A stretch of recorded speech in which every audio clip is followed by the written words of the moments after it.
दोस्त बेकारी नहीं है अपन, बहुत पैसे है अपने पास। রাজস্থান রয়্যালসের ওপেনিং জুটি যেভাবে ব্যাটিং করছে সেভাবে মনে হচ্ছে এবছর আইপিএলে আমরা প্রথম 300 রানের ম্যাচ দেখতে পাবো। এহে রহা नहीं जाता तड़प ही ऐसी है ना। বৈভব সূর্যবংশী এবং যশস্বী জয়সওয়াল এই দুজন ব্যাটসম্যান রাজস্থান রয়্যালসের হয়ে আবার একটা ম্যাচ তাদেরকে জিতিয়ে দিল। তো এখানে বেশি ক্রেডিট বৈভব সূর্যবংশীর হিসাবেই বলা যায়, কারণ गजब टूबीबाज आदमी हो। এই ম্যাচে সেরকমভাবে পারফর্ম করতে পারেননি যশস্বী জয়সওয়াল।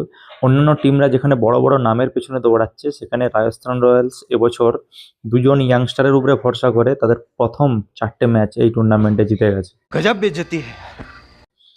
রয়্যাল চ্যালেঞ্জার্স ব্যাঙ্গালোর যেখানে আনবিটেন ছিল এখনো পর্যন্ত, গতকাল ম্যাচটা হারার পর তারা একটা ম্যাচ হারলো এই আইপিএলে।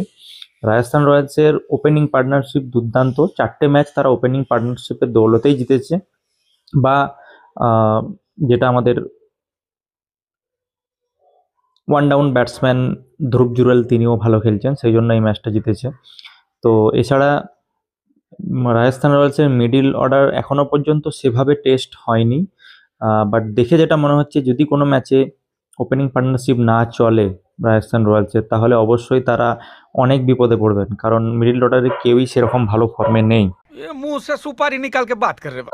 না রিয়ান পরাগ না হেটমায়ার, কেউ সেরকমভাবে পারফর্ম করতে পারছেন না। তো আইপিএলে মানে বাকি যে টিমগুলো রয়েছে তারা ইয়াংস্টারদেরকে কতটা সুযোগ দিচ্ছে সেটা তো আমরা দেখতেই পাচ্ছি, কিন্তু আগের দিন মুকুল এবং গতকাল বৈভব, তো আমরা পরিষ্কার বুঝতে পারছি ইয়াং ট্যালেন্ট ইন্ডিয়াতে যেগুলো রয়েছে তারা দারুণ পারফর্ম করছে আইপিএলেতে, এবং তার দৌলতে ম্যাচগুলোও তারা জিতছে। রাজস্থান রয়্যালস এবছর মানে যে টপ 4টে টিম প্লে অফে যাবে তাদের মধ্যে একটা অবশ্যই হওয়া উচিত এই জায়গা থেকে, কারণ প্রথম 4টে ম্যাচ পরপর জিতে যাওয়া মানে একটা অন্য জায়গায় পৌঁছে যাওয়া, একটা কনফিডেন্স লেভেল টিমের মধ্যে অন্যরকম হয়ে যায়, এবং সেখান থেকে রাজস্থান রয়্যালস আমার মনে হয় 1 বা 2-এ অবশ্যই তাদের ফিনিশ করা উচিত।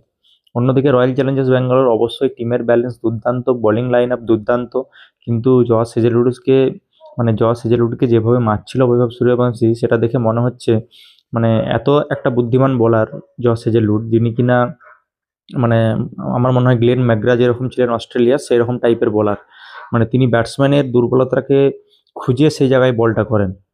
তো গতকাল বৈভব সূর্যবংশী পাওয়ার প্লেতে ওনাকে একটা ওভারে মনে হয় 3টে 4 আর একটা 6 এরকম একটা স্কোর করেছিল। अरे कहना क्या चाहते हो।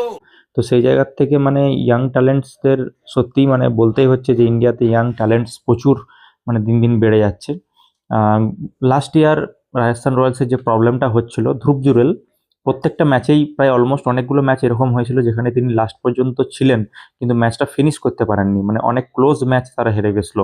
সেটা এবছর হচ্ছে না, তার একটা অন্যতম কারণ অবশ্যই রবীন্দ্র জাদেজা, তিনি প্লেইং 11 এসছেন, এবং গতকাল ম্যাচটা আমি দেখলাম যে মানে ধ্রুব জুরেলের সঙ্গে তিনি একটা পার্টনারশিপ করলেন ছোটখাটো এবং ম্যাচটা ফিনিশ করলেন।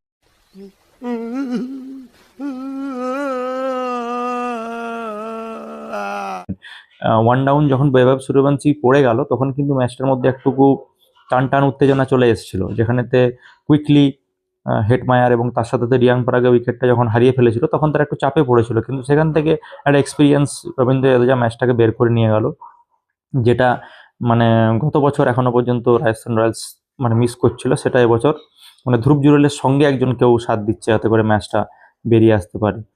আর অন্যদিকে যদি ম্যাচের টোটাল ওভারভিউ হিসাবে বলি, রয়্যাল চ্যালেঞ্জার্স ব্যাঙ্গালোর প্রথমে ব্যাটিং করে এবং তাদের প্রথম দিকের উইকেটগুলো পাওয়ার প্লের মধ্যে খুব তাড়াতাড়ি পড়ে গেছিলো, দুর্দান্ত বোলিং শুরু করেছিল।